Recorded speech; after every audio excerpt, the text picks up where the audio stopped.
Hi, everyone. Thank you very much for coming. I'm Christina Nguyen. I'm a PhD candidate in the TIES group here at MIT Sloan. And today I'm going to be talking about Deadwood and delay at the US Patent and Trademark Office. Let me start with a familiar scene. The team debrief.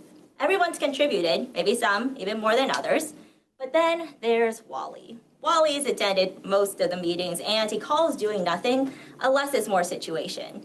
It's funny because it's true. Many organizations have a Wally, someone who used to be fine, maybe even great, but has now shifted into a period of doing the bare minimum.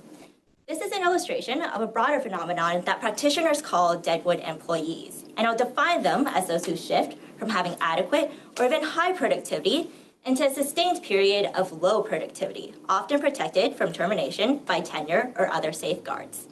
As you may already sense, today's topic is kind of uncomfortable. It raises questions about morale, fairness, and the consequences of tolerating such Deadwood employees, because the longer they stick around, the more that they accumulate, and the more that you get organizational bloat. And as organizations start to recognize this bloat, their natural instinct is to cut it out. And that's what we've seen a lot of companies do, such as General Electric and Enron, which are famous for having used methods such as rank and yank and mass layoffs to get rid of their low performers.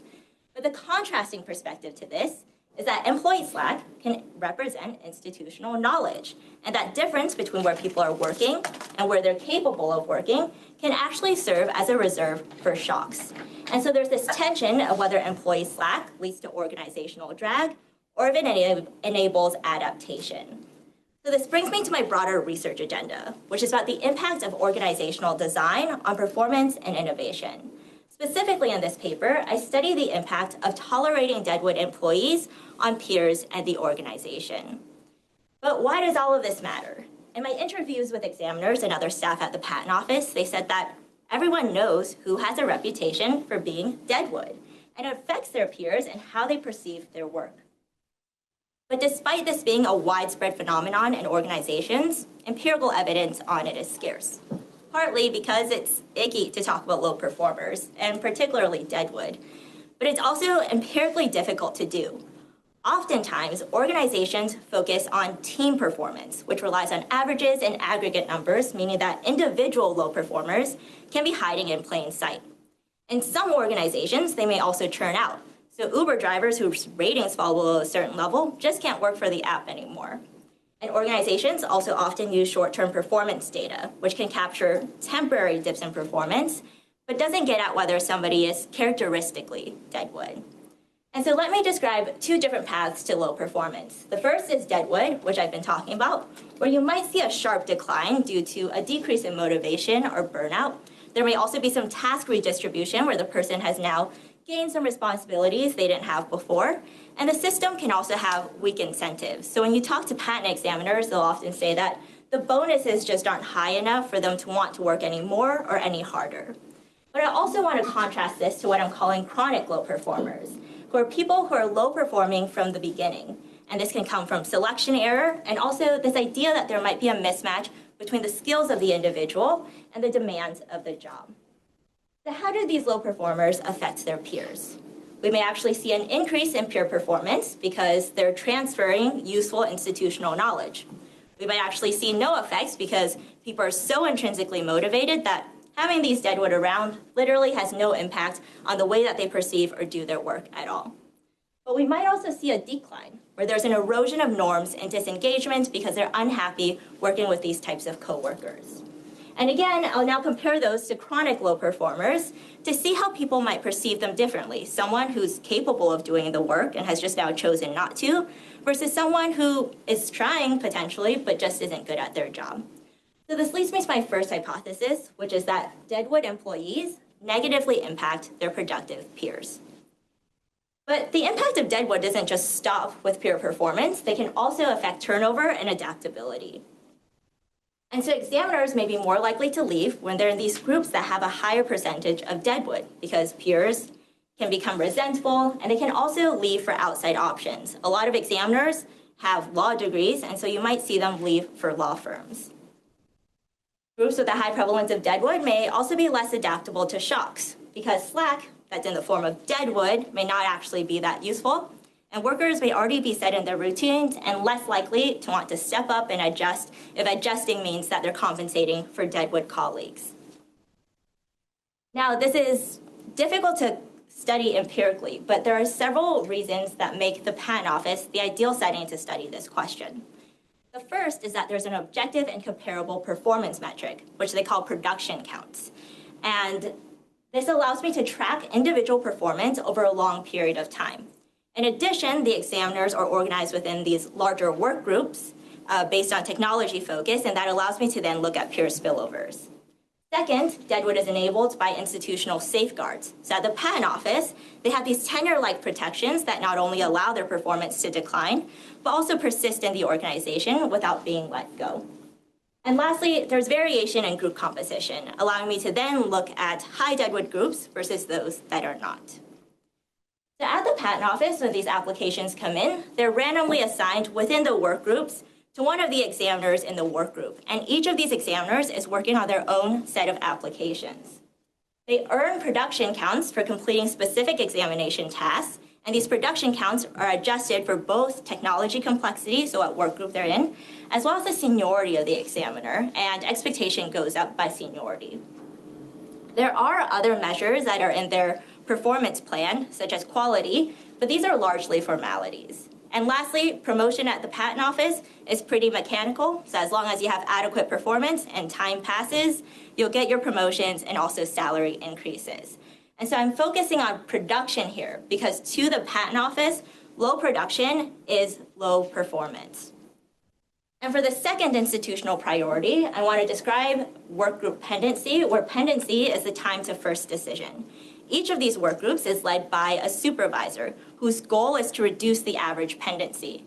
And so this is a group level outcome that captures how long applicants are waiting for that first decision on their application. This is what you'll see that's reported publicly on their dashboards, and it's also the number that matters for innovators and firms. So to summarize the Patent Office's main objectives, they want high production from examiners, low pendency from work groups, and theoretically, high quality examination. I won't have time to get into this today, but you can think about how there might be a trade-off between production and quality. Now moving into the data, I start with application and action level data from the Patent Office from fiscal years 2000 to 2020.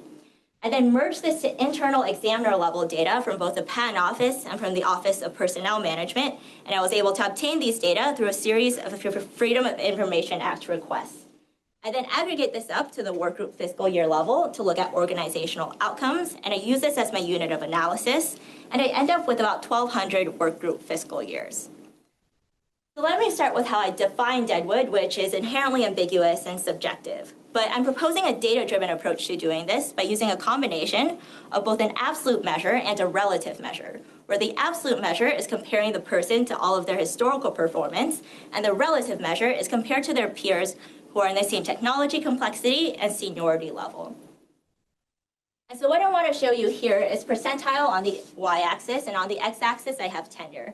The way that I've operationalized Deadwood is with those who have a post-peak average of at least 25% below the peak and are consistently below the median thereafter.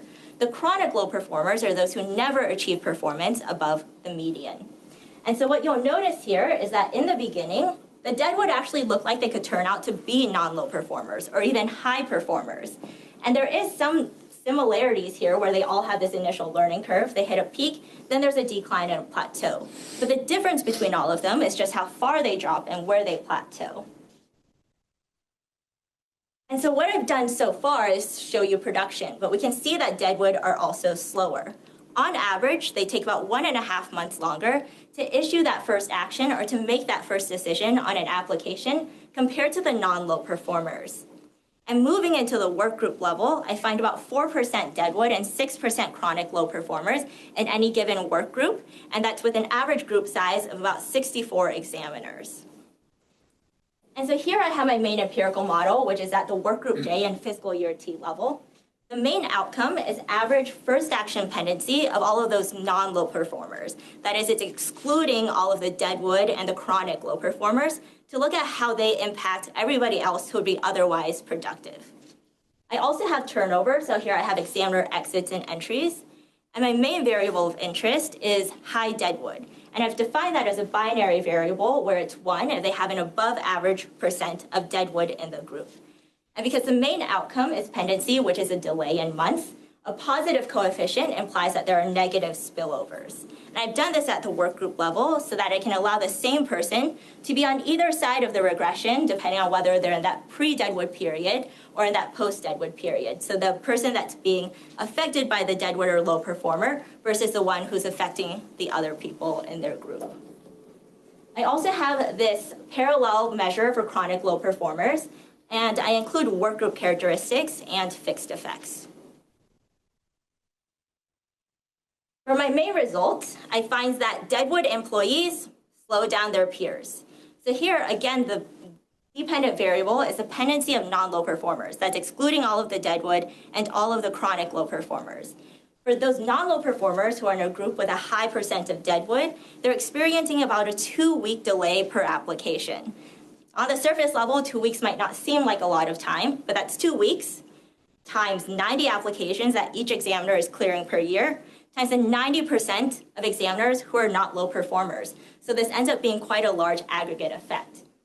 And then the coefficients on chronic low are not statistically significant, suggesting that there's this disproportionate effect that's coming from having Deadwood colleagues versus chronic low performers who may not be as costly for the organization.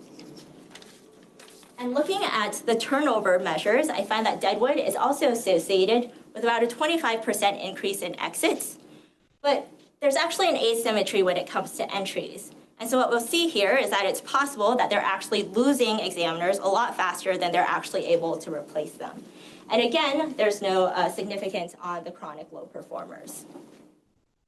So these results suggest that work groups with Deadwood are already weaker to begin with. But I want to think about the idea about whether they're actually able to adapt under stress. So what I do here is use an institutional shock, Alice versus CLS Bank, which was a US Supreme Court case that narrowed patent eligibility and work groups that focused on software and business methods. What I found was that after Alice, those groups that were both Alice affected and had a high percentage of Deadwood were actually experiencing about a 35% increase in pendency for those non-low performers. This suggests that they were already worse to begin with, but they were also unable to rise up when it came to a change in examination standards. And so this type of institutional shock was able to expose the vulnerabilities. To help explain these results, I want to draw from some interviews that I did with the examiners and other staff. They said that working with Deadwood is demoralizing because they're paid the same or more than you just because they've been there longer. And this is just based on the promotion structure that the patent office has. However, they did have some sympathy for the chronic low performers because they said they might be burning the midnight oil, they just can't get anything out of the door, suggesting that these people are trying to do their work, they just aren't good at it. And so what's going on here is a demoralization and a distortion of workplace norms, where the narrative has shifted from doing your best to doing just enough. And there can also be some aspect of a mechanical slowdown or bottleneck. And so retaining these Deadwood examiners can have major costs for organizations. At the patent office, I found that Deadwood are operating at only 60% of their peak output. And in back of the envelope calculations, I found that they add about 14,000 applications to the backlog every year, directly and through their spillovers. And the government spends about $21 million on their salaries annually. So I want to leave you with this. Deadwood is a universal problem that is rooted in organizations. It's not unique to the public sector or academia because these employment safeguards exist across contexts. And it's important that organizations consider their different design elements that may be enabling Deadwood to persist and also negatively impacting otherwise productive peers. Thank you very much.